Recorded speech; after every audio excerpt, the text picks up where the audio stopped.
All right, Wade Allen Root back in the seat, 4 o'clock. I love my Tuesdays and Thursdays because Megan opens for me. It gives me a extra hour to work out. It's just fantastic. People at home don't always know I'm a big workout guy. And so I love to work out 2 hours, and I can't find the time if you're not here. So now I get Tuesday, Thursday, Saturday, and Sunday as my 2-hour workout days. You're welcome. And then Monday, Wednesday, and Friday, I just go one. So thank you. I want you to come with me to hot Pilates. Oh, geez. No, please, I do. I want to see please. you bend like a pretzel. Oh, stop. It's the hardest workout. There were a lot of dudes in there. All men like to see women bend like pretzels, but men don't like to see men bend like pretzels, too. That's a gross thought even to think about it. But if it's an open invitation to watch you bend like a pretzel, I'm sure every listener will be there early. Can I get there 15 minutes early, please? Wayne Allen Root, War Now.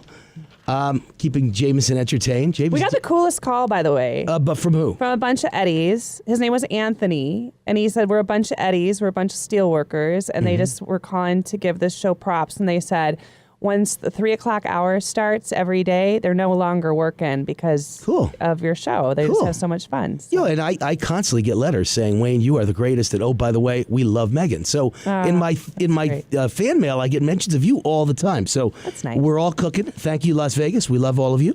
I'm Wayne Allen Root, your middle-class warrior, relentless freedom fighter, capitalist evangelist, conservative rock star, and all-around badass.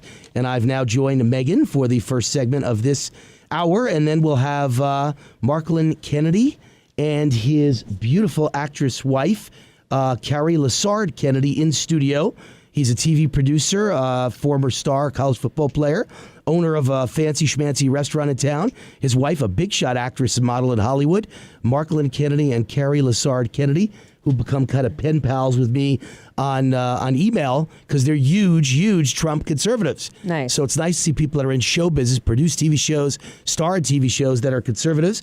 I'm sure you know Matthew McConaughey had some nice things to say about Trump today, although he still didn't say, I'm a fan or I voted for him. It's clear he didn't. He just said it's up to us to respect him now that he's president. Right. And that's fair. That's fine. Well, when did we get into the habit of telling people who we voted for? I always was raised like you just don't talk about it. It was like more private. It's kind of like your religion. You just keep it private. So you voted. Okay, you voted. Yeah, well, you weren't here yesterday when I read the script of Russell Wilson, the quarterback of the Seattle Seahawks, who was having a shave and did a Facebook Live video interview while he was being shaven at the barbershop and haircut at the barbershop, and made comments about Trump and just said some of the dumbest things I've ever heard. And in one quick video went from being one of my favorite players who I thought was not like other players. He's not negative. He's not stupid. He's a very smart guy, brilliant decisions on the football field, and so disciplined and so hardworking. My kind of guy, like a Navy SEAL on the football field. That's who I like. And not a guy who mouths off. And in 1 minute, he went from that to my hating his guts and hope he gets sacked and breaks his leg. Screw you. By the way, he ended a tirade against Trump, basically saying, he's hurting our feelings. He's hurting everyone's feelings. He's got to stop. And then he ended the tirade by saying, and you know who I would have liked to vote for, Obama, we need you back. Obama, we need you back. Obama, we need you back. Stupidest thing I've ever heard in my entire life. And what has Russell Wilson done? And he makes $20 million a year. Right. So what has he done for the inner city? The inner cities that are under siege. Well, we can't say that because my guess is he's got some sort of foundation set up. Fantastic. So maybe he does something. I'm really happy that he's he makes $20 million a year and he gives really 10 happy that he's cents of it. Yeah. Why doesn't he go to Chicago and live, in that inner city, in that area on the south side, and see how long he and his wife and 2 kids survive? Yeah. Okay. And so instead of bashing our leadership and our president, which is doing zero to heal anyone's feelings or this country, put the money where your mouth is and get away from your gates behind your Hollywood mansion or wherever you live, or Seattle or wherever it is, and go live in the south side of Chicago. But it was just, see how Obama organized that. Even assuming that he's number one in the entire NFL for being great to charity. Maybe he is. What he said was so stupid. Right. Just, oh my God, Trump's hurting people's feelings. He's dividing the nation.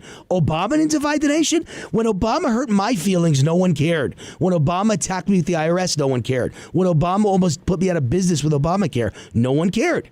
But God forbid you ever hurt a liberal's feelings. Right. And he says, the immigrants. That's all they got. The immigrants protesting at LAX. My gosh, they're fighting for their lives. That was his quote. They're fighting for their lives. No, they're not. And the only person they're fighting to remain illegal. Yeah, you know who was fighting for her life? Kate Steinle? Yeah. Was that the name? I always forget the last name. Yeah, Steinle. she fought for her life. Kate Steinle fought for and died. Correct. Bled to death. Right. That's who fights for life every day.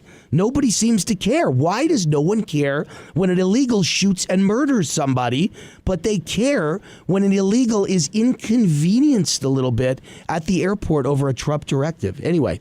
Well, Nancy Pelosi says we're lying about sanctuary cities. So, how are we lying? What does she say we're lying about? That sanctuary cities are good people that live there. The illegal immigrants, they're good. I never said they weren't good people. Right. They're still illegal. That's Doesn't matter. canard. Rule of law. Right. You're gone. I don't care if you're and this good. is what I don't understand. The normalization of illegal immigration, I think, is one of the biggest threats that we have. Because we've got this, like I said, Astrid Silva, who's been here since she was 4 years old, has known Harry Reid since she was 4 years old. She's now in her mid-20s. He never helped her become a citizen. Why not? Why has she known him since she's 4 years old? That's what we're going to find out. He's my neighbor. I've never met him. He lives a block from me. I'm looking at his house. I've never met him in my life. How the hell does Astrid Reid know him since she's 4 years old? Harry Reid. He has good taste. He moved to a nice neighborhood. I bet he did. When you're living off the taxpayer, for 20-some years, I bet you can afford a pretty nice house. Yeah. It's not even close to as nice as mine. By the way, Harry, screw you. Here's a couple things. Mine's probably 3 times bigger than yours, so screw you. You know man and that penis size. So let's talk about a sword fight with you. My sword is bigger than Harry's. I guarantee you that. I don't want to know. I'll cut him right in half. It's an Israeli sword. It's an Israeli. So the provided by the Mossad. So some things that make me really happy that I printed out just to show you how the world has changed. Besides your sword? Besides my sword. Things that make me happy. Mom dedicates life to honoring soldier son who helped 60 people through organ donation. After Corporal Benjamin Kopp saved 3 lives on the battlefield in Afghanistan, he saved or improved 60 more when doctors couldn't revive him from a devastating war injury, all because of an idea settled on before he joined the Army at age 18 to become an organ donor. So he helped save 60 people after dying on the battlefield. So I don't worry about liberal protesters. I don't worry about feminazis. I worry about guys like him. Corporal Benjamin Kopp, what a hero. How about the Border Patrol? Trump lifts morale that was at an all-time low, and now it's heading for an all-time high. I bet it is. Care about border agents. Guys want to do their jobs. They haven't been able to do their jobs for the last 8 years. I care about the morale of the Army. I care about the morale of the police. I care about the morale of How do you think the border police agents are feeling, though, in Berkeley right now? Well, someone gave them a stand-down order. Somebody did, because literally they gave them space to destroy. Safe space. Right. Safe space. Right. Here's your safe space. Children. Destroy it. But Trump doubles down and says Iran has been formally put on notice. Good. I love a president who is going to kick ass. Yeah. Trump also puts UC Berkeley on notice. Good. Threads to pull their funding. Now that, by the way, that could be a mistake, and I'll tell you why. I was listening to Fox News on the way over here in my car. I have Sirius satellite radio, and I had Fox News on, and Fox News had a guest on who said UC Berkeley did everything humanly possible to give a safe space on stage to Milo Yiannopoulos. And they even brought in campus police from the entire UC system, the entire college system, because they knew there was trouble coming. Do you know who had to pay for the extra security? Well, taxpayers, I guess. No, the Berkeley Republican Club. Oh, I didn't realize that. But that's a bunch of... But they didn't cancel a speech or anything like that, so I wouldn't cancel their funding. Well, they shouldn't. I mean, really? I mean, we know it's the bastion of fascism, okay? We know it's basically the Kremlin on the West Coast. But if they knew that there was going to be an escalation in violence by making the Berkeley Republican Club pay for the extra security, well, then they knew that there was going to be an escalation of violence. So why did they not allow the police? And if they brought in the extra police, like you said, there's a CNN reporter. I didn't say, the guy at Fox said. Well, he's full of He said they crap. tried their best, and they kept free speech open. They absolutely made up their minds to allow him to speak. And then, and they gave a safe space to the protesters and everything was fine. And then just like Washington, D.C., a bunch of people dressed in black with those funny masks showed up, probably paid for by George Soros. He said, is that the fault of UC Berkeley that anarchists showed up and caused major trouble and started burning things and hurting people? That's they not knew there Berkeley's was going fault. to be an escalation of violence, and that's why they made the Berkeley Republican Club pay for extra security. So they can say whatever they want. All right. One more good thing that makes me feel good. Trump reportedly focuses counter-extremism effort on radical Muslims. Yay. Gee, common sense, isn't it? Right. You know, who is it do you think is attacking America? It isn't Israelis. It's not Protestants? It isn't Russians. It isn't Protestants. It isn't Methodists? Methodists. No Methodists involved. No. It is Baptists? Muslims. It is radical Islam attacking America. Right. But as I always say, I'm not against Muslims, but the Quran does say, kill me if I don't convert. Maybe someone's missing that point. Radical Islamists are spurred on. And submit, not by just a book. convert, submit. Now, yesterday someone called in and made a funny comment. They said, did you know Barack Obama's name? He's named after Muhammad's horse was Barack. I said, I didn't know that. I looked it up online and it is true. Muhammad's horse was Barack. The front end or the back end? Well, we got the back end, that's for sure. We got the back end. But I find that interesting, too, his denial that he's Muslim, and yet his family named him off clearly. Where do you get the name Barack from? You know, after Muhammad's horse, which was his, most beloved possession, I think, was his beloved horse, Barack.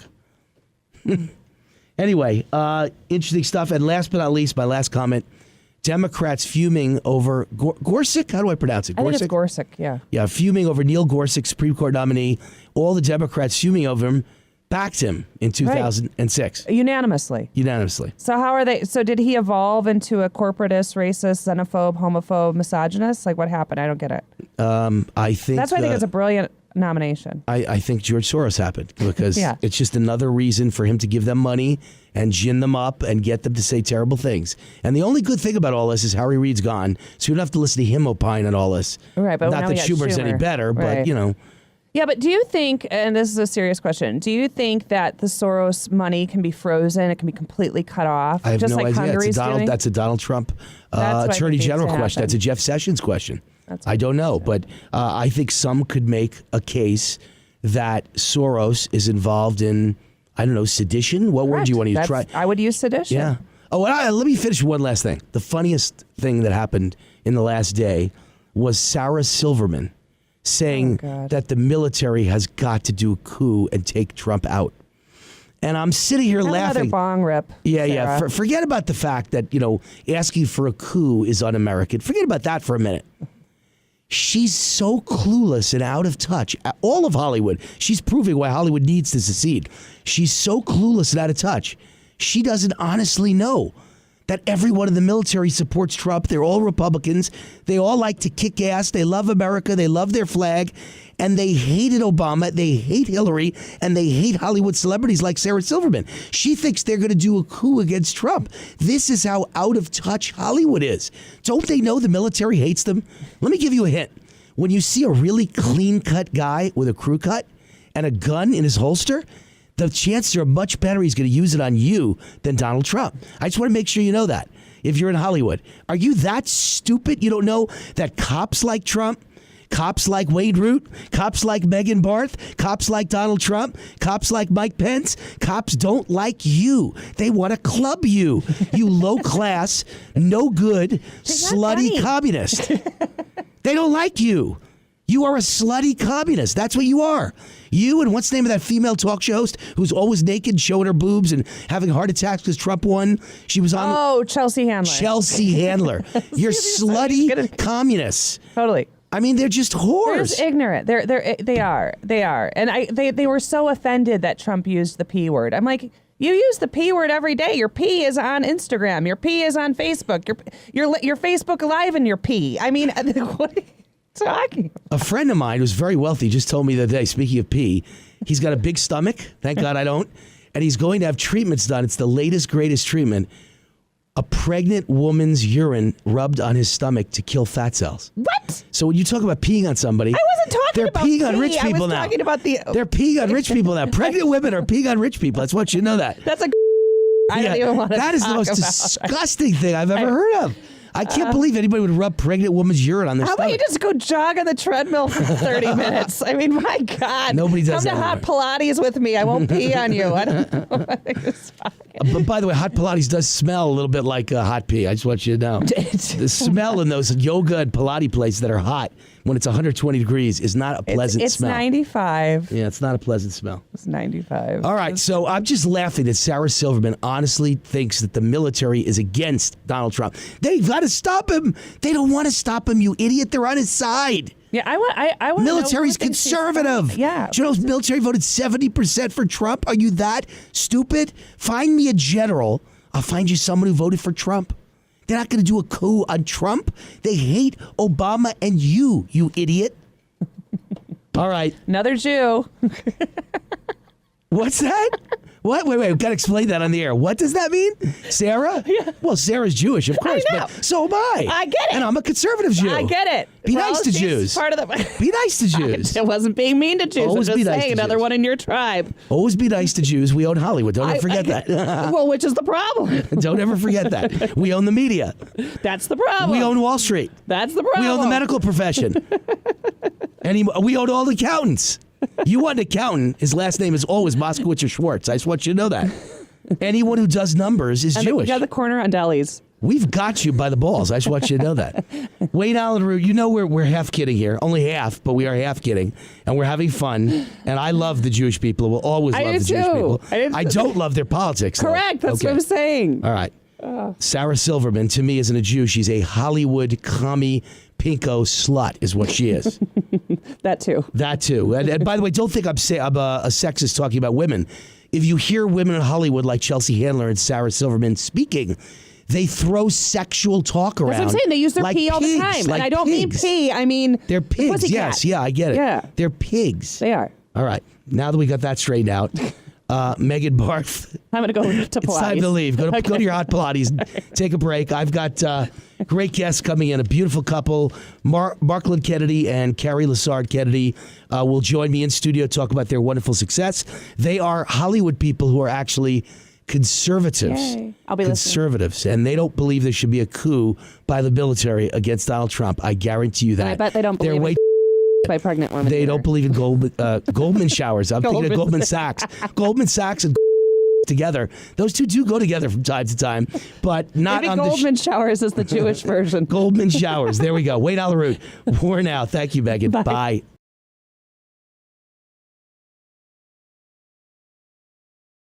We're on. All right, we're on. Wayne Allyn Root's War Now. Hello, Las Vegas. We're on 790 Talk Now in Vegas, number one afternoon drive time show in this town with a bullet. Show is exploding. We're on 98.1 FM in Palm Springs, and we'll have the announcement for you. I'm headed to Asia for 2 weeks in late February, and when I get back, we'll announce our new national syndication deal. You'll be hearing me all over the United States on talk radio, so Rush and Savage and Hannity and all the rest of you, get out of the way, because I'm coming with a bullet, baby. And that will be a fun day to announce that, because we're doing the deal. Just not able to announce it yet because it's not signed, but it's all verbally agreed to. We got two great guests in the show, and I've been waiting a while to get them on because we've spoken on email, and they're such great people, such a cool couple, and a beautiful couple. Marklyn Kennedy and Carrie Kennedy are here with us today, and they are in the restaurant business. They are in the TV production business. Carrie was a movie star in some major movies, but now you're just the greatest mom in the world. Is that right? Thank you. Yes, that's right. That's right. I have 2 kids, and they're a lot of work. But how did you? It's the hardest job I've ever had. Before I get to Marklyn, how did you ever wean yourself off of being an actress? Because most actresses, it's about ego, and they want to stay on the screen. And you gave that up to be a full-time mom. Is that true? I think that was a lot of my fault. I think that was a lot of my fault by telling her that you should get out here into Las Vegas. This will change your life, and we're going to get married and have babies. So I take the blame for all that. But look at us now. I really wanted kids. I wanted them so badly, and I had wanted them my whole entire life. And to me, that was more important. So it superseded my career. All right. So your career, are there some movies that we should know about that you were in? What would be big names that we would know about? Well, the biggest one is the movie Rockstar with Mark Wahlberg. It came out a while ago, but it's a great movie. I know the movie, It's so except fun. I didn't watch it. So now I'm going to have to go home and watch it. So what part did you play? Were you his I girlfriend? played Nina. I You were was his a girlfriend? groupie. No, not his girlfriend. Just a good friend, like a groupie. And I had my partner girlfriend, and we sort of, not partner, but, like my best friend.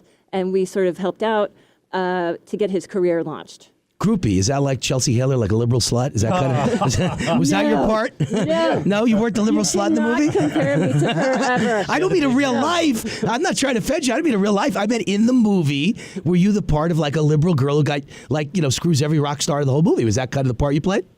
Well, Because that's what groupie connotes. Yeah, it Groupie sounds better connotes, that right? way. Just say yeah. Say yeah. I'd say I was probably a groupie, not the liberal part. You're a conservative How about groupie. that? A conservative group, a Trump Hashtag. supporting groupie. Yes, Trump's Trump through and through. There weren't a lot of those. Her but Rockstar film is still to this day one of the greatest movies that have been made. And I was recently playing at a Navy SEAL golf tournament and got one-upped by her because the people that were there that were playing in this concert, I didn't know who everybody was.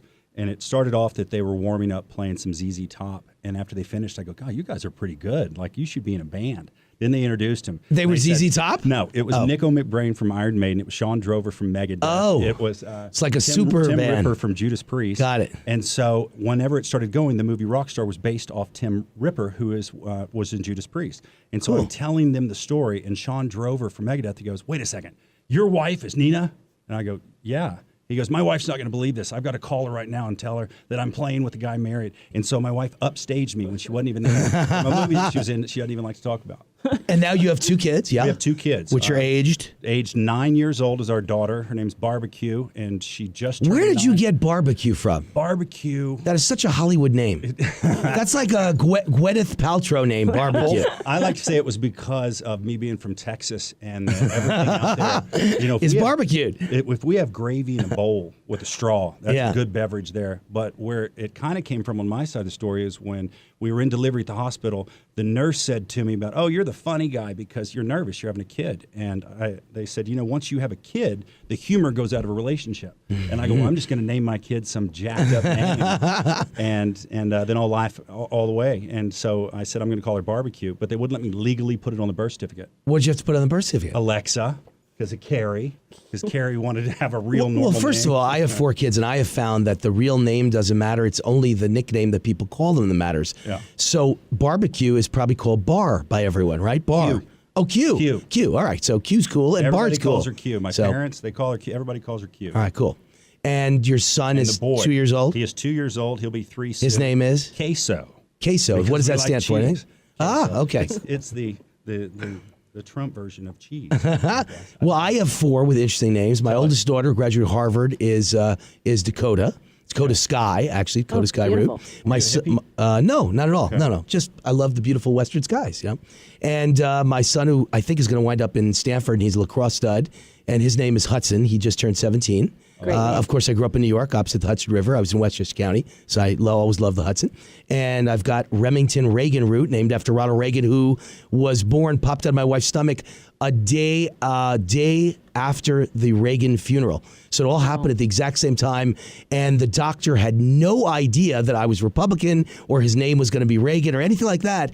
And he just happened to walk in after doing the surgery, and he comes in and says, "Your kid is a born politician." And I said, "Why do you say that?" He says, "Because his hand was sticking out of the cervix, shaking the minute." And meanwhile, we were naming him Remington Reagan after Ronald Reagan. And then my youngest daughter just turned 9, and she is Contessa, a Churchill route after my hero Winston Churchill's her middle name. Oh, that's amazing. So we got some interesting Those are names too. almost Southern So names. between all these names, between your kids' names and my kids' names, it's a kind of a wild, confusing thing going on. There's no average names in this group. I'll tell you right now. Well, my parents started it when they called me Marklin, and I always tried to figure out where it came from. Where did Marklin come from? I always thought It's just an Irish name, isn't They it? got drunk one time and was like, no, it's not an Irish name. It's not short for anything first in the middle. But do people call you Mark? No, just Marklin. It's always been okay, that. And all so right. it's just one of those things where after people meet me, they go, oh, it makes sense now. I don't know what that means. Where did you two meet, by the way? L.A. at the Buffalo Club in Santa Monica. Ah, there you She go. didn't think I remember that, did you? We were at a friend of hers that she worked with at a birthday party. And we all got sat at this table across from each other. And she was sitting there staring at me, and we both went, huh. got That's here's a interesting. standoff. And how long after that was it before you were married? When was that? 7 years. 7 years. Oh, you waited a long time. You waited a long time. See, I'm a fast mover, man. Yeah, you I know. wasn't in Vegas at that point, so I didn't have the quickie like, let's go to Rhino. No. All right. I wasn't in Vegas for any of my marriages either, but I move Marriages. fast. I move fast. Marriages, yeah. I move fast. Yes. Let's talk a little bit about your career, Marklin, because you are a restaurateur today, but you're also a TV producer. That is correct. You know, I've produced several reality shows, Ghost Adventures. Tell me that. On Really? Travel Channel. You didn't know that? No. Oh, I produced Ghost Adventures on Travel Channel, King of Vegas on Spike TV. I've got a show called Las Vegas Law on. Ghost Adventures with the guys that live over in Summerlin. Yeah. Is that the one who drives the Lamborghini everywhere? Yes. Oh, that's you him. produced that? That's him. Zach Beggins. Royalty, right? Zach here. Beggins. Yeah. That's amazing. Yeah, Zach showed up at my house kind of unannounced. He asked if he could come in with his girlfriend, total stranger, and the girlfriend was interviewing me for Fox 5 News. She was the anchor woman, and she said, can I bring my boyfriend in? He's waiting in the driveway. And I said, okay, why is your boyfriend here? He's a huge fan of yours, wants to talk to you, and came in my house and proceeded to tell me this story, this cockamamie story about he was like, I think, spinning records at weddings and bar mitzvahs and had a dream to chase ghosts all around the world and showed me this videotape chasing ghosts that he had used as like a sizzle reel. And I thought it was good. And next thing you know, my partner and I have a TV partner in New York named Michael Uden, and we brought it to Travel Channel. And it's been, I think now it's 13 seasons as the #1 show on Travel Channel. Yeah, it's one of the greatest shows made. Yeah, well, it's like 175 episodes. I don't know. It's monstrous. Carrie's such a Monstrous. paranormal freaks. Everything. Oh, so you like she's that all show? about You know that ghosts. show? Oh, well, I've seen that show, yes. And but Zach's a she's good-looking not- guy. Developing Zach's a her cool own guy. show about paranormal right now. Yeah. So this is something y'all can talk about. Okay. All right. Cool. I'm obsessed with it. All right. So Ghost Adventures and King of Vegas, I actually starred on and executive produced.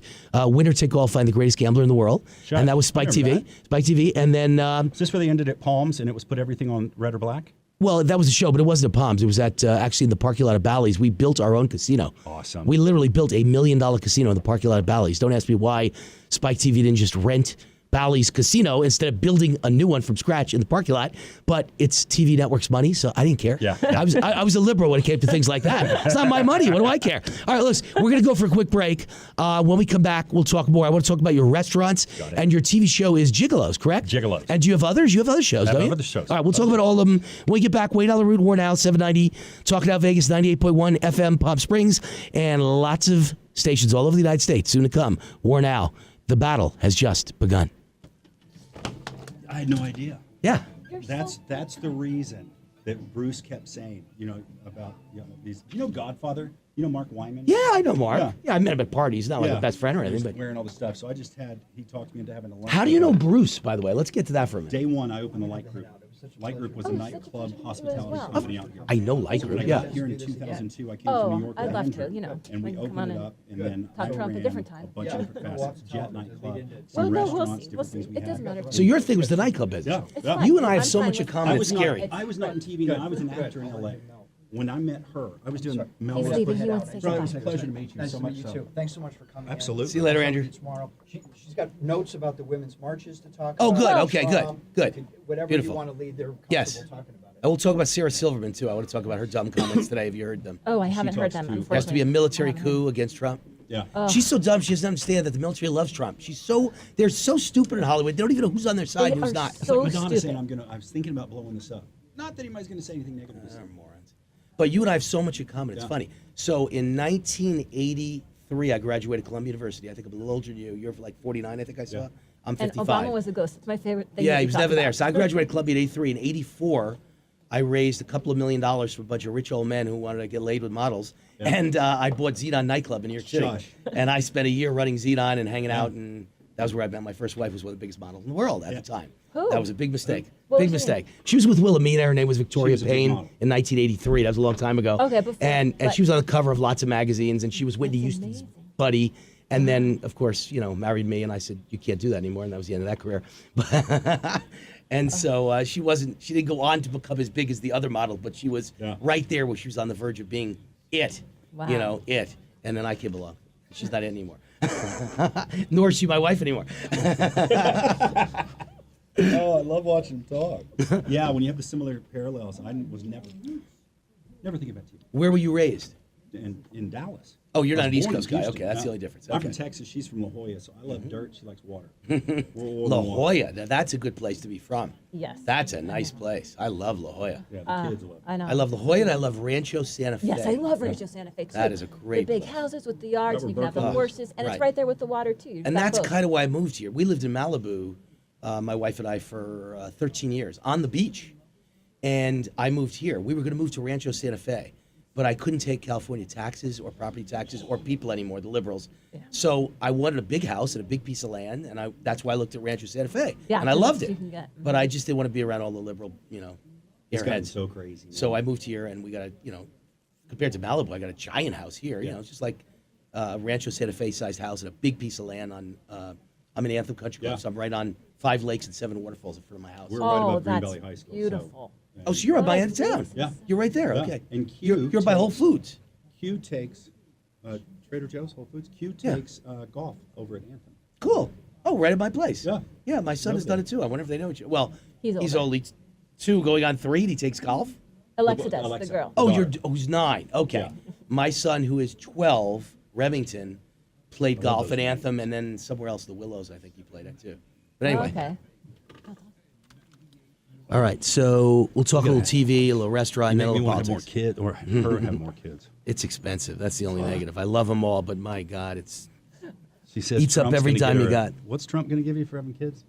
Watching them? Some sort of, I don't want to talk. Cut. They give you some. all right. We're back. Wayne Allyn Root wore now with Marklyn Kennedy and Carrie Kennedy, his lovely wife, and formerly big shot actress, and now even more important, a great mom.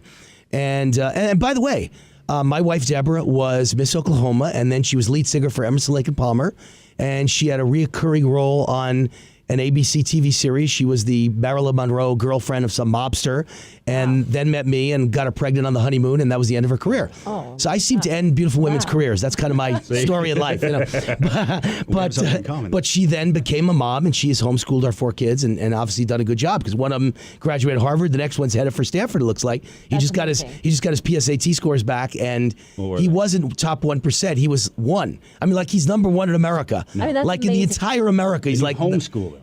They're all homeschooled. Every one of my kids are homeschooled. One But- in but- America, though, Mark. Well, I don't. One. I don't know if he really is 1, but he's like the top 20 kids in the United States of America. That's amazing. You know, everything was a perfect score. You just don't get any better than what he got, which was the same score that Dakota got, which got her into Harvard. Such smart She was children. 1. The boys won. Mm-hmm. That's a lot of pressure. And the one who's 12 years old, I think, is smarter than all of them. So you know, he's the brainiac. Good for you And he's guys. the little Wayne. I mean, the 12-year-old is so much like me. Yeah. It is the most frightening thing in the world. Does he have his own little microphone at home? He never stops talking. You can't shut him up. And it annoys the hell out of me. And I realize that's what it's like being around me.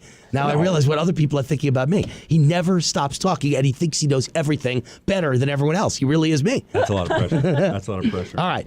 Let's talk about you. We're not here to talk about me. We're here to talk about you. And so,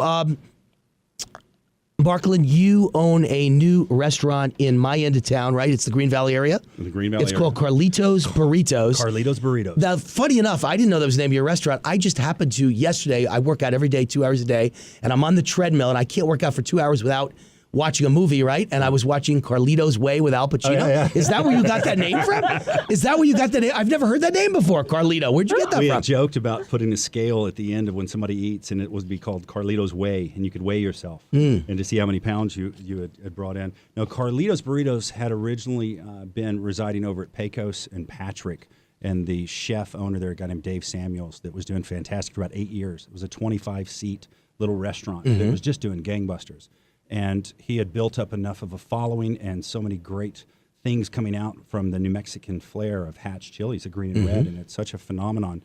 And so he was looking to try to find a different place. And so we met. I really loved his concept. Although I'm from Texas and I live in Tex-Mex, the Hatch chili is just, it's fantastic. You can put it on anything, milk, anything you want. And so we partnered up, and I brought in the backside of it. And so it's been where the old Sammy's wood fire pizza was. Oh, yeah. Right across okay. from Trader Joe's behind. So it's a much bigger place Crab now. Shack. Yeah, now we're 225 seats. You went from 25 to 225. Yeah. Cool. So- And I'm sure it's busy every night, right? It's jammed on Fridays and Saturdays. Yeah, Probably the can't lunch get in. crowd is gigantic. It's really famous for breakfast burritos, so people get in there. And then we've got a So you're open for all 3 meals? Is that the deal? We'll open at 9:30 in the morning. Okay. So people will get in there, and then the catering is the biggest thing, because especially now with the big game coming up. All right, well, I have to Everybody's check it able out. to It's go my on. end of town. Carlito's Burritos. So it never anything to do with Carlito's Way. Nothing No, to do with not that. at all. But we've won 3 awards or 3 nice little announcements that we got from the bests of. One was the best overhaul of a restaurant. The other was the Review Journal's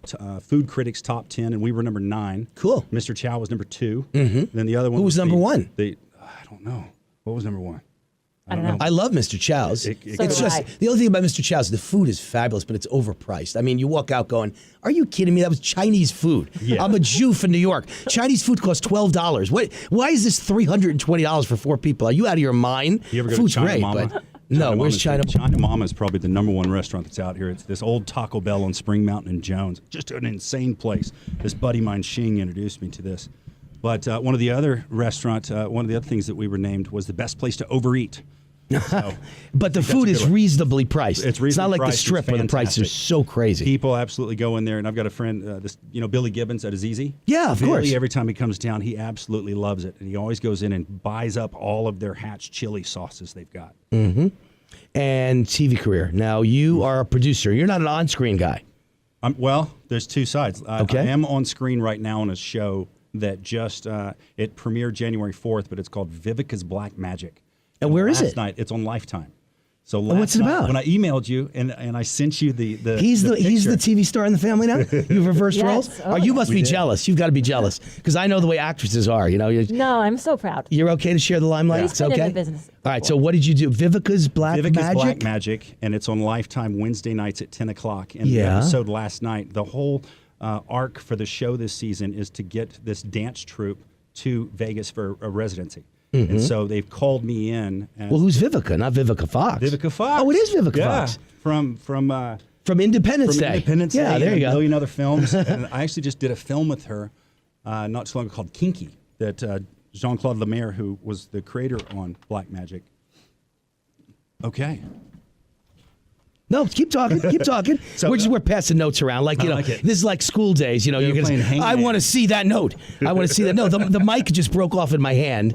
I'm a very intense guy. So when I used to play golf, I gave up golf because I used to shear the head off the golf club. No, you didn't. Not because it hit the ground or anything. Yeah. I'd hit the ball so hard it would shear off and fly at people. And people like thought they were going to get hurt. And I break things. Everywhere I go, I break things. Very intense. Remember, I was a monster back in football. Yeah. All I did, they would aim me like a missile and say, break Go that get guy him. in half. And that's what I would do. I would aim to break him in half, you know? The name for your show could also be Anger Management. Yeah, well, you know I wrote the book, Angry White Male. So. God, I didn't know that. You one up in me. on Angry everything White I Male. do. Angry White Male. So tell me about Gigolos, though. That's the show you produce. You created it, I assume. It's your created baby. Gigolos, yes. And that's about male gigolos in Las Vegas, right? It's based off, now that I know, it's based off you. I didn't know that. I'm not a gigolo. That's not true. Well, I don't know. 5 wives, 30 kids, you homeschool them all. There's something in there. There's something in there. There's a show there, I'm telling you. There is. The Gigolos. The show is Angry White Male. That's the show. I am the Angry White Male. I am the prototypical Donald Trump supporter, you know? That's the story. I love it. Yep. There's no one else that's more perfectly prototypical. All right, so Gigolos these are real guys who are male prostitutes in Las Vegas? Yes. Escorts. They'd like to be called escorts. But are they screwing men or women? No. Straight male escorts. I didn't know Only women hired escorts. I never heard that Yeah. before. I think it was the White Buffalo. If I'd known that when I was 18, I might have had a See? different career. I told you. I didn't think women It's ever based hired. off you. I didn't think women ever hired men. First of all, women don't have to hire men unless they're really homely. I mean, Well, or the fact that or very they're- rich and they don't care. I that don't they know. work a lot. You have people that, for some with disabilities, you have some that are working girls themselves, and they want to turn the tables. And instead of having other guys pay them, they want the power to be able to pay the guy. So, what season are you in with Gigolos? 7. 7 seasons. We finished season 6. Season 7. What network's it on? Showtime. Showtime. Showtime, the number 1 7 rated seasons of reality Showtime. show on the network. But sitting in this room, number 1 show on travel, See? number 1 show on See us? Showtime. That is so cool. And Rockstar. And Rockstar. I love it. This is a great little room. The whole show concept came about that you'll like because when I was in the nightclub business here, a friend of mine was an agent at a big talent agency, and I went to him one day and I said, I got an idea for a TV show. Everything I see out here is strippers, hookers, prostitutes, dancers. They're all women. And there's this thing about the White Buffalo of male gigolos out here.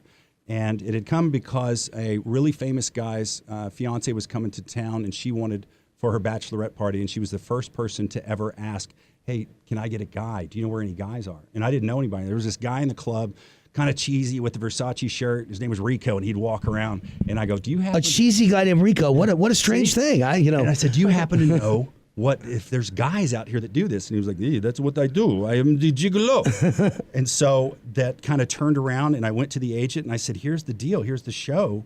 And he says, this is the worst idea I've ever heard. Not today, not last year, ever. It's a terrible show. Nobody's ever going to buy it. 7 seasons, number one later. 7 seasons later, right. all the way down to well, it. Everyone, the guys are fantastic. Everyone I said I had a ghost show was like, what are you, crazy? Are you? First of all, the whole key to life is, I wrote a business book that went to number one called The Power of Relentless. And the basic concept was success in life has nothing to do with how smart you are, how good looking you are. It has to do with how relentless you are. Yeah. Everyone hears no 1,000 times, and you've just got to overcome no. That's the whole point of life. And every idea I've ever had, everybody's pissed. Is that a word I can use on the air? I guess not. Everyone's peed on. Everyone's peed on every idea I've ever had. But I just forge forward because the only thing that matters is, do I believe in it? Right. And if I believe it, I'll make it happen. So same thing. I mean, you can't come up with a show in Hollywood that will not get peed on. Right. Right? There's no such thing. And everyone that you do try to tell them, they go, that's already been done. Well, actually, it hasn't. Or how many ghost shows are there? There's a couple now, but there weren't when this came out. Now there's a few because it was so successful. People replicate and go through. We've had some other imitators on gigolos that have tried to do different shows out there as comedy stuff, but it's amazing that people are so scared to make a choice. Right. But once they do, they want to either take credit for it or go, I knew the whole time it was going to do that. What I hate is that all I ever hear in Hollywood is a variation of two things. Number one, no one has ever done it because it can't work, or everyone does it, so we don't need another one. Yeah. So no matter what you do, you lose with. They always have an answer for you that you lose with. If 12 people are doing it, it can't work. Well, if 12 people are doing it, that's probably because it's successful, and number 13 might be better than the other 12. Yeah. If no one's doing it, maybe I had a better idea than everybody else. But they don't see things that way. It's the most negative place I've ever seen in my entire life. And you just never take no for an answer. Right. That's the whole key to life. In every business, not just Hollywood, everything. Everything. Everybody said about restaurants, it's the hardest business in the world. Right. It is. But if you hit it, big time. Yeah. Is this your first restaurant? First restaurant. We're just past our first year, and we survived, so that's great. So aren't you aiming for more, I would assume? No? I'd love to get more. There's a lot of opportunities that are out here now in town. You started on the nightclub business, right? I did. Light group? Yeah. Open up Light Famous group. All of the things in there, and with Light and Jet. And then we have a lot in common. We were laughing because I have a lot in common with Marklin because I was in the nightclub business at the age of 23 years old with the hottest club in New York City. There were two clubs, Studio 54 and Xenon. Yeah. And Xenon was wild. Oh, my God. Were my eyes open in that place. That was wild. I mean, you're talking someone who's never drank in his life. Not then. I mean now. I've never drank in my life, and I've never done a drug in my life. But there was a bowl. There was a bowl in the back room in the VIP room. People were coming out with white all over their face, but I never did it. And I always thought it was pretty cool because the most beautiful women in the world were coming in and out, and they'd go, "Don't you want to have a drink?" No, I don't drink. Don't you want to do a little coke with me? No, I don't do coke. Yeah. And they were like, "Wow, can we go have sex?" that was the greatest pickup line in the whole world. Yeah. You don't drink and you don't do drugs? Wow, you're different. So I thought it was just like the coolest thing in the whole world. So I just stuck with it for the rest of my life. It's fantastic. The opportunities that come around is what happened with Vegas, is because I saw that every single person that I met was an opportunity for something else. And so I was kind of a collector and a maven. Every time I would meet people, I'd keep their business cards. Let's go to a quick break. When we come back, the last segment, I want to talk about a little politics because you guys have some strong opinions about what's going on. You were Trump people, right? Trump people? Yes. Oh, yes. Oh, yes. Oh, yes. Oh, yes. Good. Well, Marklin, you're not getting excited about it. Were you a Trump person? Absolutely. I was looking at Carrie because she used to read the Limbaugh letter to the babies at time stories. So. My kind of woman. Yeah. Good woman. All right. We'll be right back. Wade Allyn, War Now.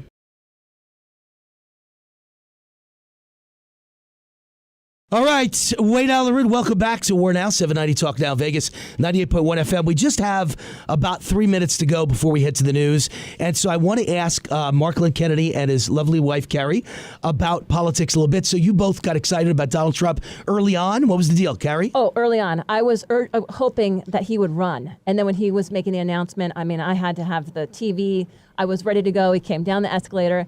And I loved his announcement. Where were you when I was doing these segments on my show called The Beautiful Women of Donald Trump? I had all gorgeous ladies from Vegas come on who I met at Trump rallies, but I didn't know you then. Did you ever come out to any of the rallies? Yes, I did. I went to both of them. I went to the first one at Treasure Island, and it was amazing. I thought I got great seats. I was 7th row, and I thought he was just great. He was so funny. But the point is his policies, for me, are fabulous. That is Hasn't exactly the first 2 what we weeks need. been wonderful? It's been wonderful. And liberals Every are day. freaking in Hollywood, freaking. Freaking, because they're so ignorant. But that's the thing, that TV is portraying it more like it's the mainstream thought Right. process, like Right. these protesters. But everybody who voted for Trump, they see what he's done, they love it, and they want more. Right. They want more. Bring it on. Bring on the bands. Bring on this. We want it all. Well, Everything and- that he said, we want. And to Marklin, I'd say, they asked Donald Trump in front of business leaders a couple days ago, what's the future like? He said, I'm going to cut 75% of all regulations. Is that not music to your ears? Music. Oh, it's amazing. Marklin? It's absolute music. It's, if he can, Owning a restaurant, what do regulations mean? I mean, between crush you. Obamacare and how many different rules do you have to follow? In a second, you could lose everything. So tough. So Depending tough. on which area in the city that you live in. Right now, it's even harder just to get new businesses started. So with him coming in, hopefully it's going to not only just change what we do here in Nevada, but across the entire country. And I think once people start to see the domino effect of the positivity that's going to be happening with his entire his office term that he's doing, it's going to be something that I think everybody's going to look back and kind of go, why was I so dumb? Oh, yeah. Listen, the minute he got in, all the economists started saying how the projections for economic growth were higher and jobs were higher. Why didn't they say that while he was running? The only guy saying that was me. I kept saying, he's our Reagan. Yes. He's going to yes. make the economy explode. He's our Reagan. Explode. All right, we got to tie it up. We're headed to the news. We have been on with Marklin Kennedy and Carrie Kennedy. He is a restaurateur and a TV producer, specifically of Gigolos. Many more to come. And she is a actress and now a wonderful mom of 2 beautiful kids and a beautiful gal. And we loved having you both here. Thank you for coming on. Thank you so much. It was fantastic. Thank you. All right. Gotta hang out. Wade Allyn, Yeah. worn out. We will hang out. Make Wade some Allyn, TV worn shows. out. Wade Allyn, worn out. Wade Allyn, worn out. All right, Wade Allyn Root, WAR, back. 790 Talk Now, 98.1 FM, Palm Springs, and soon to be on a little national syndication all over this great country. But our home base and our flagship station will always be right here. 790, otherwise known as K-Bet, otherwise known as beautiful Las Vegas, Nevada. So we've got some callers, and rather than me do my usual root rant, let's get into some of the callers. Let's grab Dave on line 1. Dave, you're on with Wayne Allyn. How are you? Hi, Wayne. How are you doing today? Great. What's on your mind? I've listened and sat back and took in as much of this as I can. I've been on the fire service or in the fire department for 25 years, and I am a compassionate person. But these liberals, they've just gotten me to the point where I am fed up with them. I've been all over this country. One place was New Orleans, where I was down there, and there were people panhandling right in the street corners and the homeless and so on, and I feel sorry for them. But with that being said, I was down there for 2 weeks, and the same guy was on the corner day in and day out. One day I saw him walk over to a vehicle that was a nicer vehicle than what I drive and jump in it and take off. Another one was because I have relatives there through my family, through my wife, and the family says this one woman that always walks to the street corner there with a sign saying, "Pregnant, please, need money, anything helps." He said, she's been pregnant for the last 3 years. They don't know when she's going to have a child.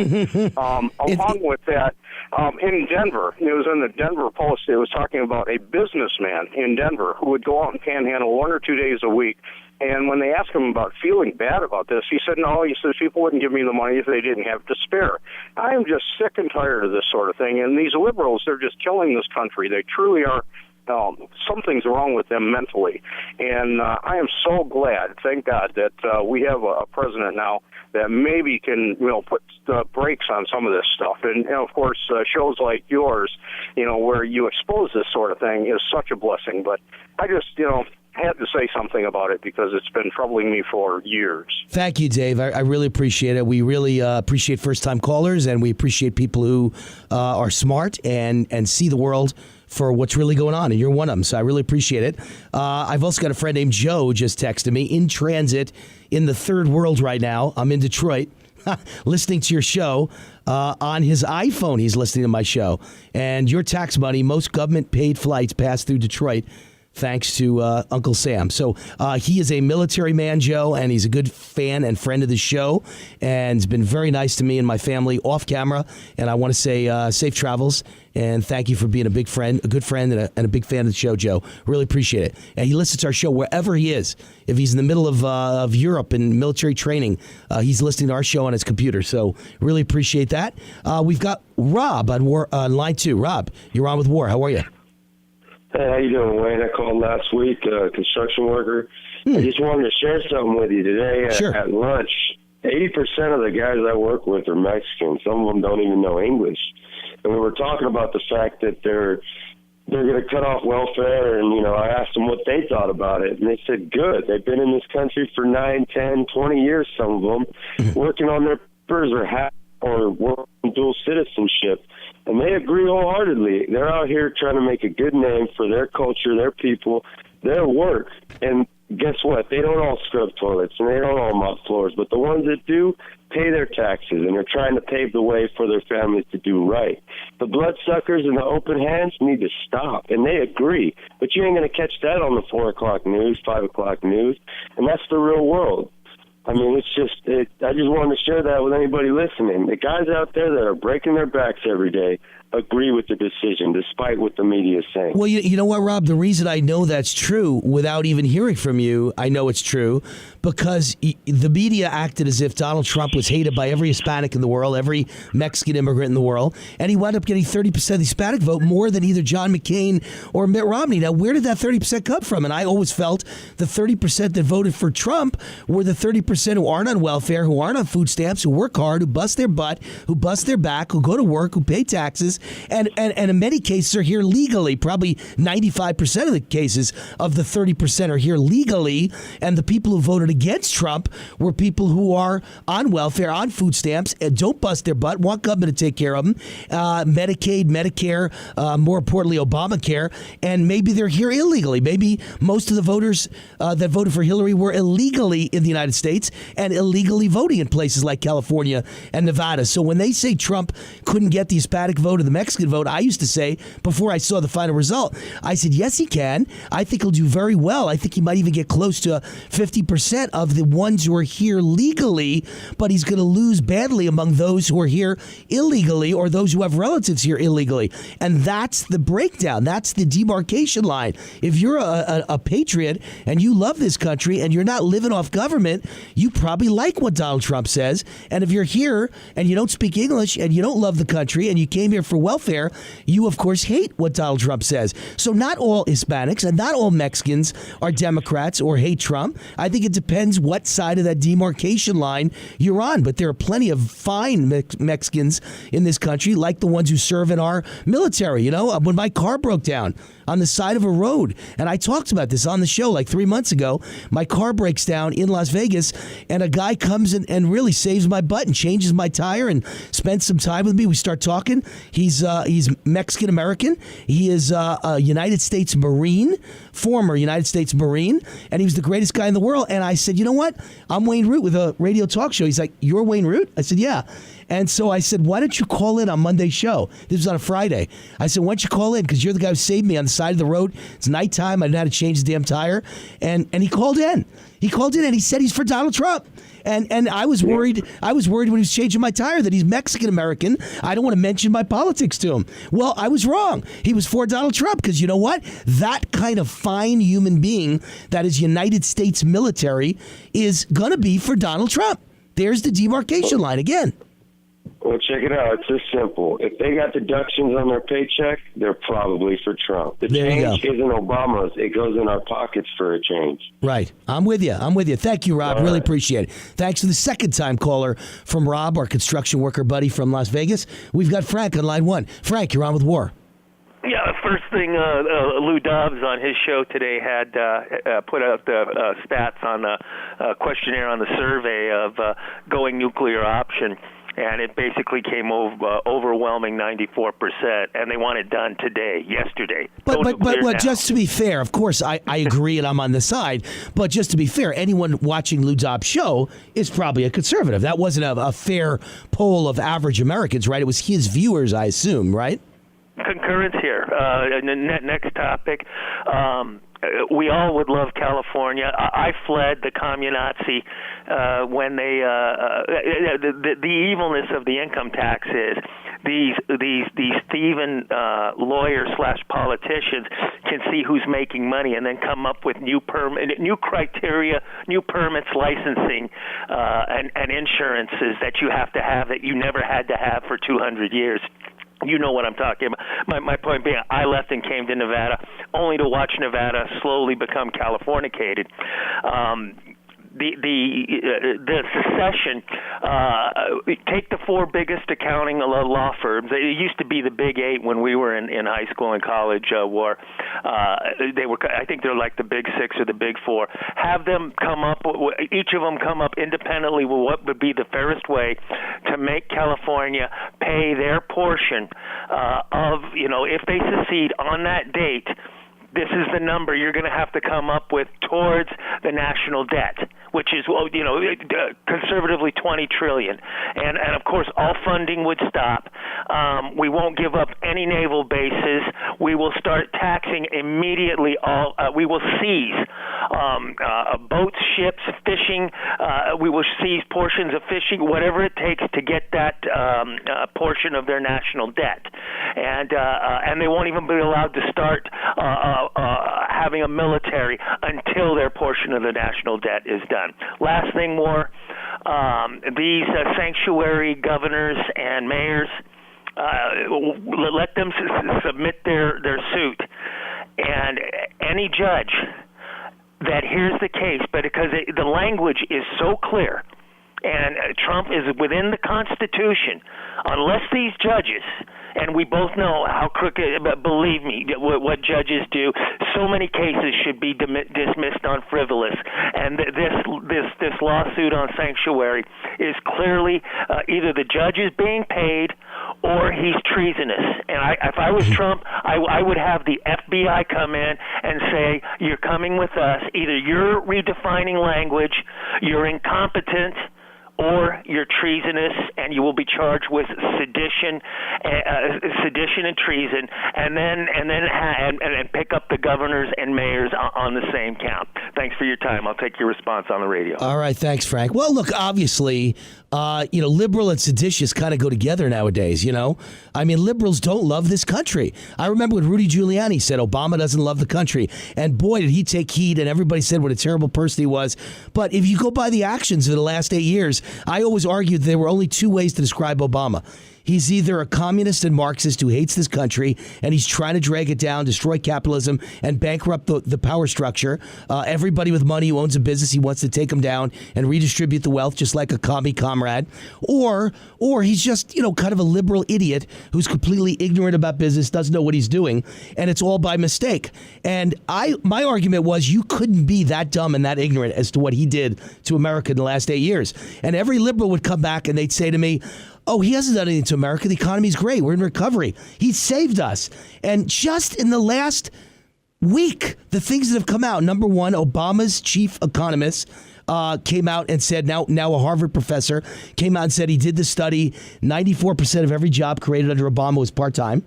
94%. That's what I've been arguing for 8 years. Now we find out GDP was 1.9% in the fourth quarter. Disaster. We find out for the entire last year of Obama, 2016, GDP was 1.6%. Disaster.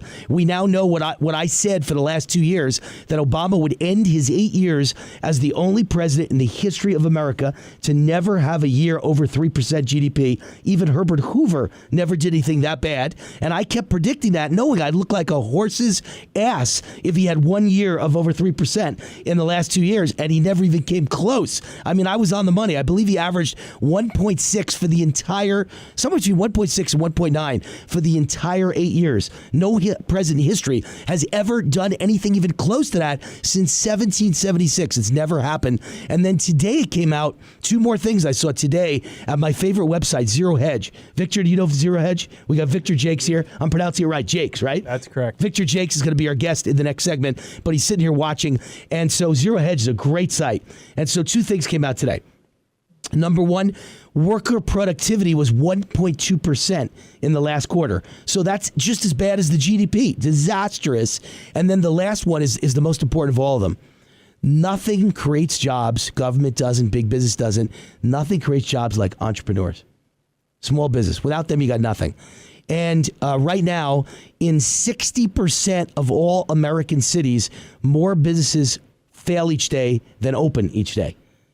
More businesses are failing and succeeding overall in the country. Overall, for Obama's 8 years, more businesses failed and succeed. And in 60% of all cities in the United States of America, more businesses fail each day than start up or open each day. And the levels of entrepreneurship are the lowest in history among young people. I believe the number is under Reagan, 10% of all college graduates were starting a business. And under Obama, it's like 1.1%. Nobody starts a business anymore. Everybody wants to go into government, because, hell, I've been an entrepreneur my whole life, and I've always lived in fancy houses and driven nice cars. I always thought those government guys don't make any money. Now I realize I've been making a mistake all these years. Those government guys all get $200,000 pensions. Forget about salaries. $100,000 and $200,000 pensions for not working for the rest of your life and retiring at the age of 50? I mean, I love cops and firemen, but most government employees are not cops and firemen. And just because you're a cop and a fireman, you risk your life doesn't mean you deserve a $200,000 pension for the rest of your life based on overtime, vacation days, and your last 3 years of work. I mean, that's not right at all. It's got to be based on your average salary for 20 years, and you can't count overtime, and you shouldn't be paid for vacation days. Come on, guys, this is ridiculous. But in general, I love policemen, love firemen. If anyone's going to get more, I'd give it to them. I would give them combat pay. You'd get extra pay for being your life at risk. But certainly, you could make an argument that most government employees never risk their lives in their entire life. You don't risk your life working for the IRS sitting behind a desk. Janitors cleaning a toilet bowl are not risking their life. And I saw the study 10 years ago that a janitor working for private industry versus a janitor working for government, the government janitor over a lifetime makes $600,000 more than the janitor working for private industry. It's just wrong. It doesn't make sense. And nobody I know in the private sector is ever retiring at the age of 45 or 50. I'm 55, and I don't have anything when I retire. I got to keep working till the day I die. So how am I supposed to rationalize in my brain someone who calls themselves a civil servant? They're my servant. Okay, that means I'm the master. The master has a pension of zero, and the servant makes $100,000 or more for the rest of their life for not working. This is insanity. Someone's got it all backwards. It's bribery. It's ridiculous. It's government employee unions literally bribing Democratic politicians with payoffs. Then when the Democrat gets in, they take care of the government employee union member. And by the way, there's plenty of Republicans that take care of those employee members, government employee members too. But Democrats are much worse. Let's face it. Much, much, much worse. And you guys who are policemen, you've sold your soul to the devil. Because everyone I know is a Democrat. And I have lots of liberal friends. Remember, I'm Jewish. So I have lots of liberal friends.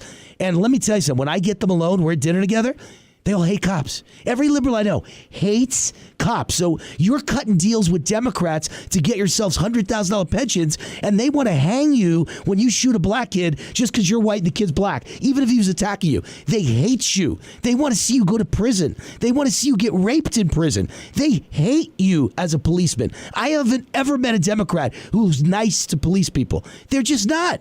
So you're selling your souls to the devil for a corrupt system to make extra money so you can retire young and get a big fat pension that you're never going to see in the end, because you are part of the problem bankrupting the country. Our governments are going under. We are going to be bankrupt, and you're never going to get your pension.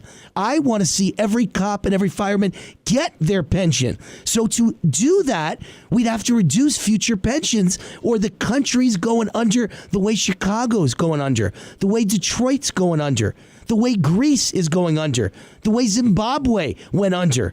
Okay? The way Venezuela is going under. The way Argentina went under. The list is long. It doesn't work. You can't have everyone working for government and everybody getting six-figure pensions at a job they're guaranteed for life, they can never be fired, and then let them all retire early. It's insanity, and it's not working. It's not working.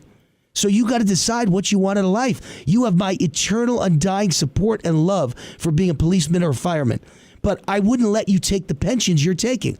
And some liberal who hates you and disrespects you, but because you elected him, he gives you the right to be corrupt, and your unions negotiate corrupt deals, and you get giant pensions, but they really hate you, and they can't stand you, and they disrespect you. And by the way, they want to see you go to prison for anything you do.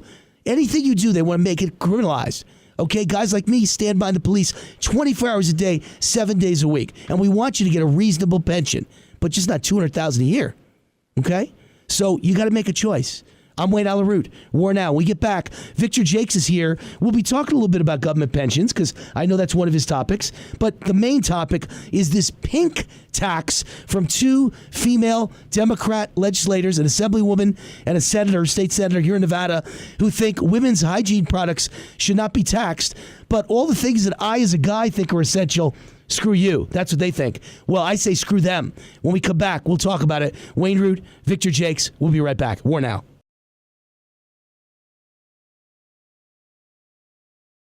You know, I never played the drums as a kid growing up, but every time I hear that song, I wish I was a drummer. That drummer has the coolest riff ever. That's Hawaii Five-0. I always loved that show as a kid, watched it with my dad, and it's still a pretty good show now. I don't get a chance to watch much TV, but I've watched it maybe 5 times in my life. It was pretty good every time. I love it. Man, talk about a fun job. How about being a detective on the island of Oahu? That's a pretty cool job, I think. I'd like to flash that badge on Oahu while the babes are walking by in bikinis on Waikiki Beach. I think that would be a great job. All right, so speaking of great jobs, we've got Victor Jakes here, who is a Las Vegas Review-Journal columnist. You probably know him, though, from his original job with NPRI, Nevada Public Research Institute. Aren't you proud of me? I got that? Nevada Policy Research. Oh, well, see, aren't you not proud of me? I didn't get 3 that. 3 out of 4. Yeah. Close. 3 out of 4 is pretty good.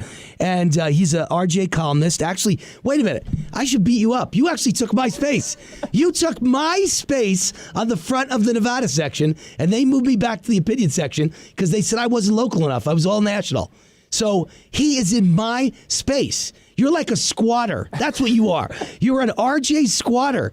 No, I actually said this to the RJ. You couldn't have picked a greater guy to be in that space. If you picked anyone in the world to talk about local politics who I've never disagreed with once about anything, it is Victor Jakes, and he's a veteran who just got back from Kuwait. So I give you a salute, I give you a handshake, I give you a thank you, and I give you a God bless you. Thank you, Victor. I appreciate it, Wayne, very much.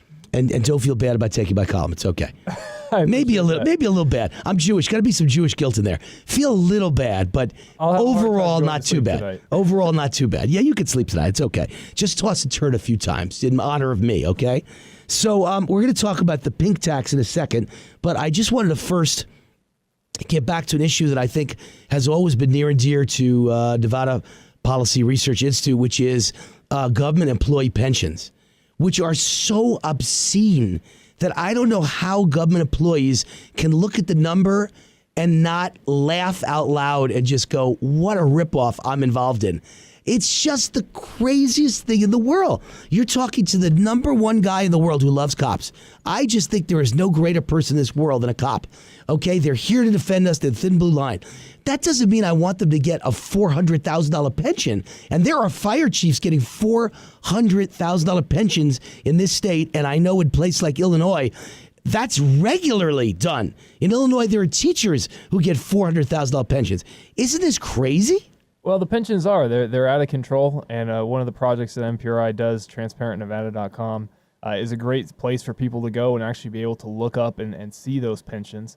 And you see $200,000 year pensions. You see, I don't know what they're up to, well over 1,000 people in the state making over $100,000 a year in pensions. And it's not just that they're going to make $100,000 this year. It's that number is going to go forever. And it's going to go higher. It's going to go higher. Every year they're going to get a 2 to 5% increase for inflation. Nobody's ever given me a bump for anything. Why do they get a bump?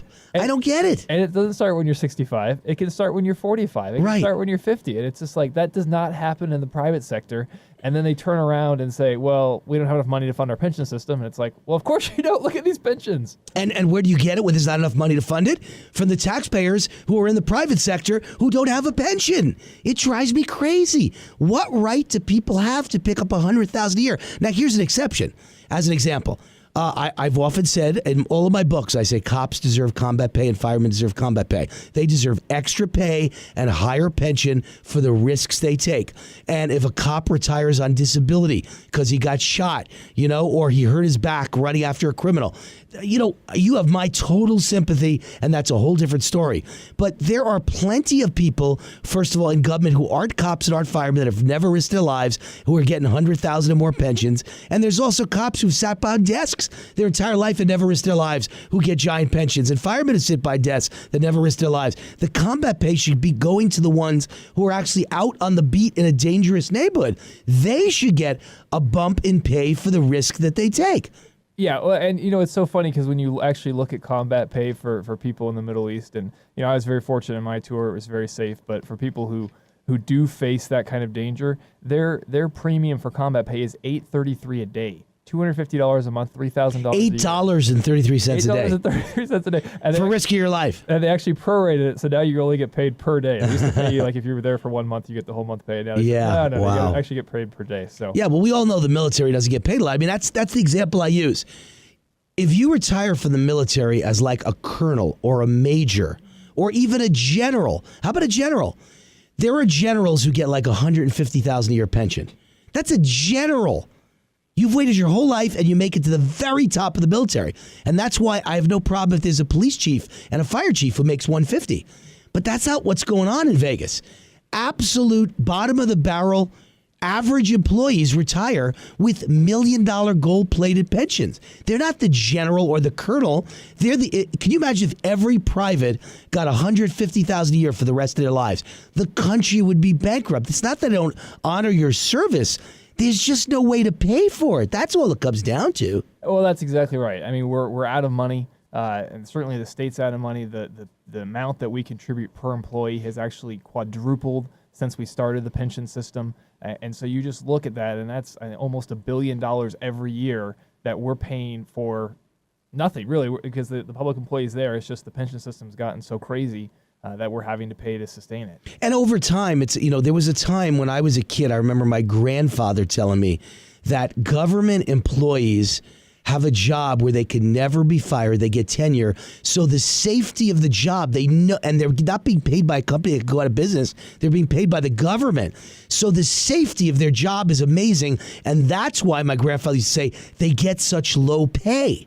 Right? And over time, over the last 7 decades, somehow we've all forgotten that, most of us in the real world, Wayne Root could lose his radio job tomorrow. I have 1 day safety. I'm on the air today. I know I've got my job today. I could lose it tomorrow. No one gives me lifetime benefits, health insurance for life. I don't get life insurance, health insurance from this radio station. There is nothing like that. So the idea that you get health benefits for life and a job for life and no one could ever fire you and then retirement as early as you want and start your retirement check, you should get less money because of the safety of your paycheck, not more money than everyone in the private sector who is facing our own risk. No, we don't face getting shot every day. We face getting fired every day, or a company going out of business every day. There isn't one government employee in Las Vegas who ever faced what I faced, and that was Victor Jakes in 2009. My company had just been bought in 2007 by a publicly traded British company on the AIM Stock Exchange that at the moment they bought me was a market cap of over $50 million. And I had $5 million in stock, $1 million a year in stock options, and a $500,000 salary and health insurance. And in early 2009, that company collapsed, went out of business, and therefore it took my company with it, and I lost the entire salary, I lost the health insurance, I lost the whole $5 million in stock, and I lost $1 million in options. All gone. My entire retirement gone. There isn't a single government employee who could ever face that. Your retirement is there, and your salaries are there, and your health benefits are there for life. So shouldn't you maybe, in return for that, give up a little high payment in return for the safety of knowing that? Who decided that you get the safety and higher money than people in the private sector? Crazy, right? Well, it is. I mean, they're getting it all. They're getting some of the best compensation in the country. Their benefits package is second to none. And then they retire in 20, 25 years with pensions that the rest of us can't even sniff at. I mean, if you look at your IRA, I mean, you can't even withdraw from that until you're 59 and a half. Right. And here they are, they're retiring in their 40s or their early 50s. It is. It's amazing. All right, so let's go to a quick break. We get back, we'll deal with the main issue, which is the pink tax, which is the most absurd thing I think I've ever heard of in my entire life. And, you know, it's not like I don't have two daughters. I have two daughters. I love women. I love little girls. I'm not pro-man only. I'm for fairness. But guess what? I think we should just lower the entire sales tax for everyone, or maybe just cut it out completely for everyone. Isn't it? Oregon has no sales tax, right? Yes, that's right. But they have a big income tax. We have no income tax. We have a big sales tax. But let's cut the sales tax. Let's cut lots of things in this state. Let's talk about that. That would be a good conversation we're going to have with Victor Jakes in just a second. So let's take an ad break. Wayne Alaroot, War Now, with my guest, Victor Jakes. When we come back, you don't want to go anywhere because we're going to talk about the pink tax. Absurd, pathetic, ridiculous, outrageous, and I'm going to rip it to shreds with Victor. Be right back.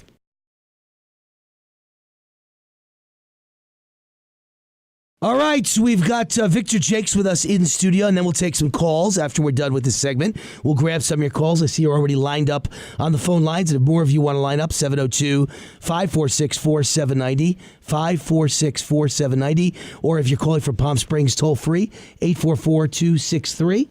8232, 844-263-8232. Get on the line with WAR as we speak. All right, the pink tax. This is this idea that Democrat, liberal, feminists, otherwise known as feminazis, that was Rush Limbaugh's term, and it's very true. They don't want equality. They want superiority. And they think that their products are more important than my products and your products.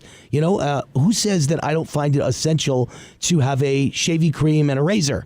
But women say tampons are essential, so you shouldn't tax it. We can't play that game because everyone will say something they want is essential and necessary and a necessity. And so what right have they got to say their product shouldn't be taxed? Well, that's exactly right. You know, the whole point of when you assess a tax, you should have a uniform and low rate. Government simply shouldn't be picking the winners and the losers. You shouldn't be trying to say, well, this session is a politically favored product, and then in 2 years we'll come back and we'll pick another favorite. That's not what we should do. You know, what I buy shouldn't be anyone else's business. What someone else buys is none of my business. Let's just pay a uniform and low rate and stay out of each other's business. All right, but I'm the national columnist. You're the local guy, and you have your ear to the legislature. This has zero chance of passing, right? Even in a Democratic legislature, right? You know, I don't put anything by him. I definitely don't put anything by him. I mean, it's a perfect publicity stunt. That's what it is. You know, Democrats have this so-called war on women narrative, and this just plays right into that. And you know, as I write in the column, you know, this is only going to save the average woman, according to my wife, so I will cite that, 75 cents a month. I mean, to think that you can buy someone's political affection for 75 cents a month, I mean, I would be insulted. Like, this is just like, what was it, Sandra Fluke? Wasn't that her name? She was arguing over free birth control, which might be like $9 a month, but she was paying $50,000 a year to go to Georgetown Law School. So it makes no sense to me. But I guess if you got her loan, she would say, well, I want the $9 free, and you should be paying for my law school too, right? Well, that's the problem, right? Is it never ends. Once we start down this path of, oh, well, we like this, you know, we care about women, so we're not going to tax their feminine hygiene products. I mean, at some point they'll say, you know, that really doesn't do it for me. I need something more substantial. And then we're just down that path of picking winners and losers. If you're not willing to pay for Viagra, then you don't care about men. If you're not willing to pay for high testosterone clinics, then, or excuse me, low testosterone clinics to inject men with high testosterone, then you obviously don't like men and don't care about men. Where does it end? Don't black people have products they consider to be essential and a necessity that white people don't get? And don't white people have products that black people don't get? And don't Hispanic people have products? It never ends. But see, that's the Democratic principle. They'll try and get all of those free and therefore get everybody's vote by bribery. Well, my favorite one is talking about clothes. I mean, are clothes a necessity? You know, no. If you walked along the street and noticed that clothes are a necessity, and Nevada taxes clothes, and so, you know, what you could argue is that the sponsors of this bill, by not exempting clothes, you know, they want people to walk around naked. They want the homeless to freeze to death because they aren't exempting it from tax. And it's just, you know, that logic is so shallow to say that, oh, if we tax something, the state doesn't think it's essential. The state has no opinion on what you buy. No, but the real answer is then let's lower sales taxes for everyone on everything.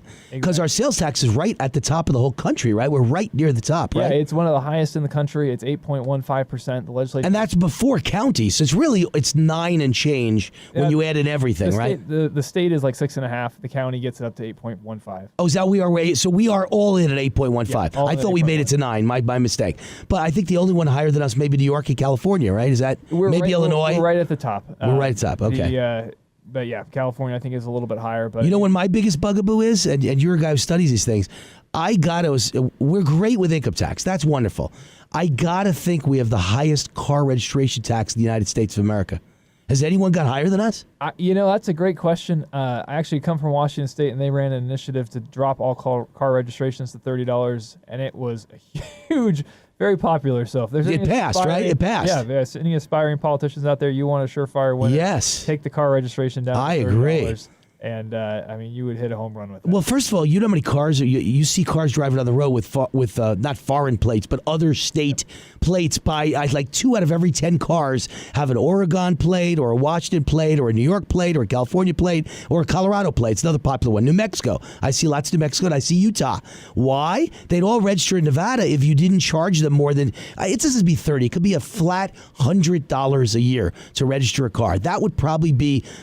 You would probably make more money on that than charging rich guys $2,000 or $3,000. Because, by the way, every rich guy I know, if you have enough money, you have a second home somewhere, and you register your car in that second home place, you don't pay Nevada's tax. So it's so stupid. It's what I say about income taxes. When they're too high, nobody pays them. They go underground. So it just doesn't make sense. No one's going to pay that kind of tax on a Rolls Royce, a Lamborghini, a Ferrari, a Mercedes. They're just not.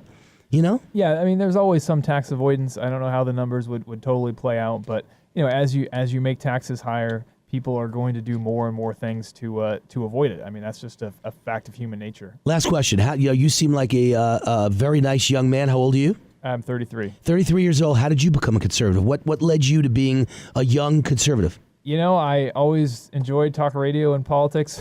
Growing up, I was one of those. And, where'd you grow up?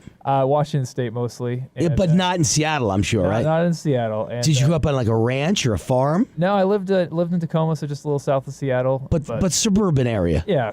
And that kind of area is usually pretty Republican, right? I think it's probably more from my parents. I I loved Rush Limbaugh. Mm-hmm. He, I think, just kind of introduces you to the conservative ideas, and I ended up going to Hillsdale College, and obviously, you went to Hillsdale, great. Yeah, great college. Great school. And you learn a lot there, and that kind of cements, some of the principles that you base your philosophy on. Real cold weather, though, right? Really cold at Hillsdale, right? It's cold in the winter, yeah. Yeah. Helps you study, though. Isn't it funny how every state's the same? Like, people think of California as liberal, and it is, but when you get into the suburbs like Thousand Oaks, everyone's a Republican. But the city of L.A., everyone's a Democrat, and that dominates the state. And so it seems like a Democratic state. Oregon, everyone's a conservative in Oregon except for Portland, but that carries the state. Everyone in Washington's a conservative except for Seattle. That carries the state. And sure enough, what happened here? Same thing. The whole Nevada went Republican except Clark County carried the state for Obama and for Cortez Masto. It's amazing. Most people outside of the city are overwhelmingly Republican. But these damn cities turn the state, and I think it's all illegal alien voting. I really do. I believe massive voter fraud. What say you? I'm not as convinced that there's massive voter fraud. I think you just tend to see liberalism have more of a hold in the city because people are they're collective, and it's much easier to take from someone and give it to yourself. You don't think tons of illegal aliens register at DMV and get a driver's license and they register to vote same time, and the same thing at the welfare office with food stamps? You don't think that's a massive count that is the difference in the election? I think it is. I think the problem is that it's so easy for it to happen. I know. There's absolutely no restrictions on it. Basically, right. You're just asking someone to have the integrity to not do it, and I think that's one of the reasons that it's so important to stop voter fraud. We've traded our bullets, that's what they have in Iraq, is they're literally fighting each other. And we said, no, we're not going to do that because we're going to have fair and free elections. Well, then we better make sure those elections are fair. And part of that is making sure that, you only have citizens of the country voting. There was an article today, and I believe it was the Wall Street Journal, and it was about a guy who is a big-time Republican election lawyer. And he said in New York State, the election commission did a self investigation, and they sent 5 guys in to vote for dead people, and all 5 were allowed to vote. There wasn't a single problem. They tried to advertise themselves as doing it illegally. They made it clear they were doing something wrong. They didn't come out and say you should arrest us, but they made it clear they didn't really know the address. They weren't really sure their age. And all of them were allowed to vote. And when the election department found out that the investigation went on, instead of saying we better clean up the voting process, they went to the DA and said you should prosecute those 5 people. They had no right to do it. So if you don't believe there's massive voter fraud going on in America, I think anyone who believes that is naive. I think Democrats are conducting massive voter fraud. They're instructing people to vote illegally, vote multiple times, and most importantly, illegals are voting who have no right to vote because they are not legally in the United States of America. It's happening. Victor, don't be naive on me. It's happening. No, it does. All right. It absolutely does happen. All right. Victor Jakes, great guy, and a great column every, what days? Monday, Wednesday, and Friday. Monday, Wednesday, and Friday in the Las Vegas Review-Journal. Great job. Thank you, Victor. Thanks, Wayne. Great All right. My fellow columnists, you find my column every Thursday and Sunday in the Las Vegas Review-Journal. And my name is Wayne Allyn. WAR Now. When we return, we'll take your calls. See you in a sec.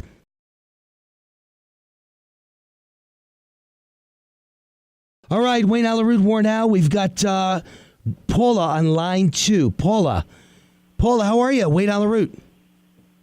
Good. How are you, Wayne? Good. We got literally 1 minute, so go fast, Paula. What's on your mind? Okay. I just wanted to say I've been praying for Arnie Davies' ratings for a long time, and I was so, I thought what Trump said this morning was so great. Were you praying for Arnold Schwarzenegger to have bad ratings as Trump's replacement? Yes? No. I love him. The only thing bigger than Arnie's brawn is his heart.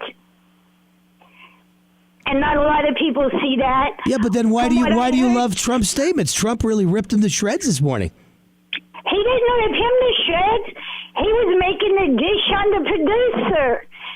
No, he's ripping Arnold to shreds. He's saying he's a big failure. No, he was not. Trust me, he thinks Arnold's a failure. Out the fact that the ratings aren't up there yet, but I'm one of them that's afraid to watch it because I saw what the producer did to Trump. I love Arnie. I'm afraid to see what the heck he's going to do to Arnold. I would give him a piece of my mind. But did you see what Arnold did in response to Trump ripping him to shreds? Arnold did a video and ripped Trump to shreds. I saw it, but he was taking it personal, and it was really a dish on the producer. Trust me. He thinks that Arnold is failing in his role replacing Donald. All right, Paula, thank you for the call. It's time to call it a day. Tomorrow's Friday, the last day of the week. We always thank God for Friday. All of us do. Whether you're a Republican or a Democrat, there's one thing we all have in common. Whether you're a Republican, Democrat, conservative, liberal, white, black, Jewish, Muslim, Christian, whatever you are, man, woman, gay, straight, we all thank God for Friday, and it's Super Bowl weekend, so it's going to be a fabulous weekend, and I really, really look forward to a great show tomorrow. We'll have some great guests for you, and for all you out there, have yourselves a great night. Enjoy it. God bless to you, and for all the cops, be safe on the beat. We're always praying for you, and for all the military out there as well. God bless. A great night.